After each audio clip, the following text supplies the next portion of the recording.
Hi friends, welcome to Komos lifestyle. இன்றைக்கி வீடியோவில் உங்களுக்கு ரொம்பவே யூஸ்ஃபுல்லான சமையல் குறிப்புகளும் வீட்டு குறிப்புகளும் பார்க்க போகிறாங்க.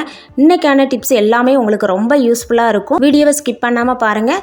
வீடியோக்குள்ளே போகிறதுக்கு முன்னாடி நம்ம சேனலை ஃபஸ்ட் டைம் பார்க்குறவங்களா இருந்தால் சப்ஸ்கிரைப் பண்ணிவிட்டு பக்கத்தில் இருக்க பெல் ஐகானை கிளிக் பண்ணி ஆளுன்னு கொடுத்துக்கோங்க.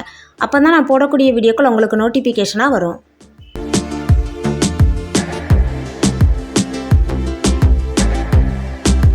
ஃபஸ்ட்டு டிப் என்னென்னா, நம்ம கேஸ் பர்னர் பார்த்திங்க அப்படின்னா, நம்ம சாதமெல்லாம் பொங்கும்போது பார்த்திங்கன்னா அந்த கஞ்சி பொங்கி அப்படியே கொட்டிடுங்க. கொட்டி அந்த பர்னர் அந்த ஓட்டைக்குள்ள இந்த கஞ்செல்லாம் உள்ளே போய் அப்படியே அழுக்கு அடைஞ்சிக்கும். நமக்கு நெருப்பு சரியாகவே பற்றிக்காது. நம்மளால் குயிக்காகவும் சமைக்க முடியாதுங்க. இதில் சரியாக தீ எரியாது. அதேமாதிரி டீ எல்லாம் போட்டோம் அப்படின்னா அதுவுமே பார்த்திங்கன்னா பொங்கிச்சு அப்படின்னா அந்த ஓட்டைக்குள்ள போய் அடைச்சிக்கும். நமக்கு அழுக்கு தங்கிக்கும். எப்படி இந்த அழுக்கெல்லாம் நம்ம க்ளீன் பண்ணி எடுக்கலாம் அப்படிங்கிறத பார்க்கலாம். இதுக்காக நம்ம கடைக்கெல்லாம் போகணும்னு தேவையே இல்லைங்க. இந்த மாத்திரை கவர் இருந்தால் போதும். இந்த கவரை வச்சே நம்ம ஈஸியாக இதுக்குள்ளே அடைப்பு இருந்ததுன்னா அழகாகவே நம்ம எடுத்துடலாங்க. இந்த அடைப்பு எடுக்கிறதுக்கு நம்மளோட ஹோல் எந்த அளவுக்கு இருக்கோ அந்த அளவுக்கு சின்ன பீஸாக நம்ம கட் பண்ணி எடுத்துக்கலாம். இப்படி மெல்லீஸாக கட் பண்ணிக்கோங்க. நம்ம கட் பண்ணி வச்சுருக்கிற இந்த பீஸை அந்த பர்னர் ஓட்டைக்குள்ளே விட்டுட்டு இப்படி எடுத்தாலே போதும். அதுக்குள்ளே அடைப்பு இருந்ததுன்னா அது போயிருங்க.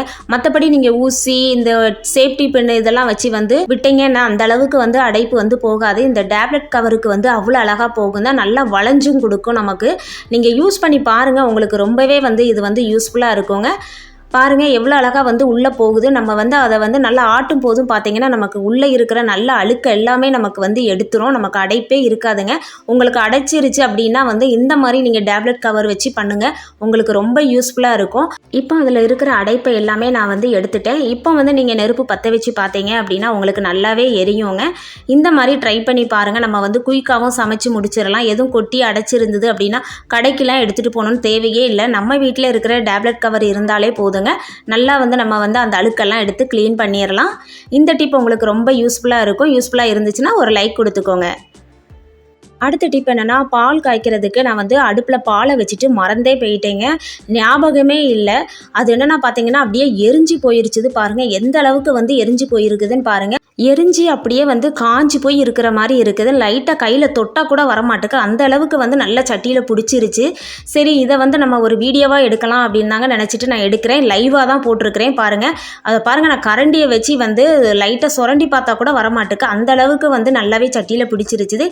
இதை எப்படி க்ளீன் பண்ணலாம் அப்படிங்கிறத பார்க்கலாம். இப்போ இந்த சட்டி நல்லாவே எரிஞ்சு போயிருக்குது. இதில் நம்ம தண்ணி சேர்த்துக்கலாம். கொஞ்சம் அதிகமாகவே தண்ணி சேர்த்துக்கோங்க. தண்ணி சேர்த்துட்டு இது கூட சோப்பு பவுட்ரு சேர்த்துக்கலாம். துணிக்கு போடுற சோப்பு பவுட்ரு, நீங்கள் எந்த சோப்பு பவுட்ரு யூஸ் பண்ணுறீங்களோ அந்த சோப்பு பவுட்ரு சேர்த்துக்கோங்க. சோப்பு பவுட்ரு 1 ஸ்பூன் சேர்த்துக்கிறேன். 1 ஸ்பூன் சேர்த்துட்டு அதுக்கப்புறம் சோடா உப்பு ஒரு 1/4 டீஸ்பூன் நம்ம சோடா உப்பு சேர்த்துக்கலாம். சேர்த்துட்டு ஒன்றா கலந்து விட்டுட்டு இப்போ நம்ம அடுப்பு ஆன் பண்ணி இதை நல்லா கொதிக்க விடலாம். நல்லா கொதிக்கட்டும். ஒரு 5 நிமிஷம் கொதிக்கட்டும். எனக்கு ரொம்பவே சட்டி காஞ்சி போன மாதிரி ஆயிடுச்சுது. அதனால் நான் ஒரு 5 மினிட்ஸ் இதை நல்லா கொதிக்க வைக்கிறேன். என்னோட இந்த பால் சட்டி பார்த்தீங்க அப்படின்னா அப்படியே காஞ்சி போய் இருக்குது. அதனால் நான் ஒரு 5 மினிட்ஸ் இதை கொதிக்க வைக்கிறேன். உங்களோடது லைட்டாக பிசு பிசு தன்மையோடு இருக்குது அப்படின்னா 2 to 3 நிமிஷம் கொதிக்க வச்சாலே போதுங்க. இது ரொம்ப காஞ்சிருச்சு. எந்த அளவுக்கு நமக்கு கரை பிடிச்சிருக்குதோ அந்த அளவுக்கு நம்ம கொதிக்க வைக்கணும். இப்படி மேலே பொங்கி வர்ற அளவுக்கு. எந்த இடம்லாம் ரொம்ப பிடிச்சி போய் இருக்குதோ அது வரைக்கும் நம்ம ஒரு 5 நிமிஷம் இதை நல்லா கொதிக்க வைக்கலாம். ரொம்ப ஃபுல்லாக வச்சு கொதிக்க வைக்கணும் தேவையில்லை. சிம்மில் வச்சு கொதிக்க வைங்க. கொஞ்சம் நல்லா பொங்கி வர்ற மாதிரி பார்த்துக்கோங்க. கூட்டி குறைச்சி கொஞ்சம் கொதிக்க வச்சுக்கோங்க. இது நல்லா கொதிச்சிருச்சு. இப்போ நம்ம ஆஃப் பண்ணிடலாம். இது நல்லா ஆறட்டும். ஆறுனதுக்கப்புறம் தான் நமக்கு தேய்க்கிறதுக்கு நல்லாயிருக்கும். பாருங்கள் நல்லாவே ஆறிடுச்சு. இப்போ இந்த தண்ணியை தூர ஊற்றிட்டு இந்த மாதிரி ஸ்டீல் ஸ்க்ரப்பர் எடுத்துக்கோங்க. நமக்கு தேய்க்கிறதுக்கு ரொம்ப ஈஸியாக இருக்கும். இப்போ பாருங்கள் நான் லைட்டாக தான் உங்களுக்கு தேய்ச்சி காட்டுறேன். எப்படி போகுதுன்னு பாருங்கள் அந்த கரையெல்லாம். நம்ம ரொம்ப சிம்பிளாக நம்ம இந்த மாதிரி நீங்கள் ட்ரை பண்ணினீங்க அப்படின்னா ரொம்ப ஈஸியாக சிம்பிளாக நம்ம சட்டி க்ளீன் பண்ணி எடுத்துடலாம்.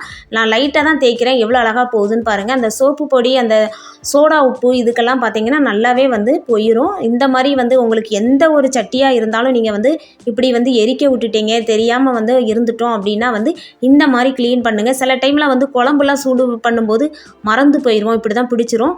அப்படி பிடிச்சிருச்சு அப்படின்னா இந்த மாதிரி நீங்கள் ட்ரை பண்ணுங்கள். உங்களுக்கு ரொம்ப யூஸ்ஃபுல்லாக இருக்குங்க. இதை நான் லைவாக தான் இந்த வீடியோ நான் எடுத்திருக்கிறேன்.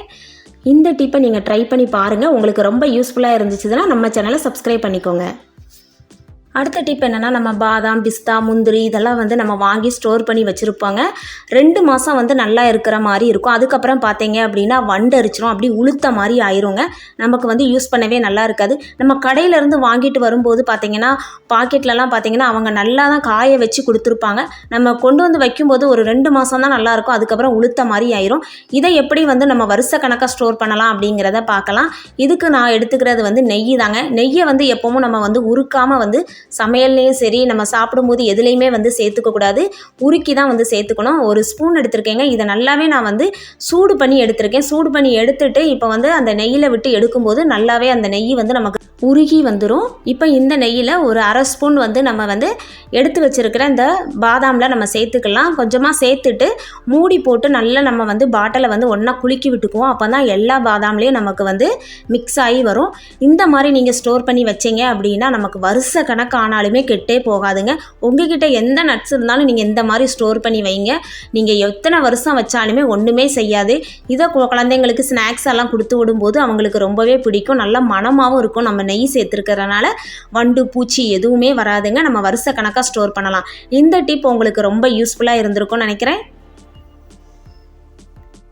அடுத்த டிப் என்னென்னா, என்னோடய பசங்க வந்து நெய் பாலிஷ் போடுறேன்னு சொல்லிட்டு வீட்டு டைல்ஸில் பார்த்தீங்கன்னா கொட்டி விட்டுட்டாங்கங்க. இந்த மாதிரி வந்து வச்சு விளாண்டு இப்படி பண்ணி வச்சுருக்குறாங்க. இது வந்து நல்லாவே காஞ்சி போச்சு. இதை எப்படி வந்து நம்ம வந்து நெய் பாலிஷ் இருக்கிற இடமே தெரியாமல் நம்ம வந்து டைல்ஸை வந்து க்ளீன் பண்ணி எடுத்துடலாம். இதுக்கு வந்து நான் யூஸ் பண்ணுறது வந்து சானிடைசர் தாங்க. நம்ம எல்லார் வீட்லேயுமே வந்து சானிடைசர் வந்து கண்டிப்பாக இருக்கும். இது இருந்தாலே போதுங்க. அந்த நெய் பாலிஷ் கொட்டின இடமே தெரியாது. இதுக்கு வந்து நான் ஒரு டிஷ்யூ பேப்பர் எடுத்துருக்கிறேன். இப்போ இந்த சானிடைசரில் கொஞ்சமாக வந்து இந்த டிஷ்யூ பேப்பரில் ஊற்றிக்கலாம். ஊற்றிட்டு நம்ம வந்து எந்த இடத்துல வந்து நீங்கள் நெய் பாலிஷ் கொட்டியிருக்கோ அந்த இடத்துல லைட்டாக தேய்ச்சி விட்டாலே போதும்.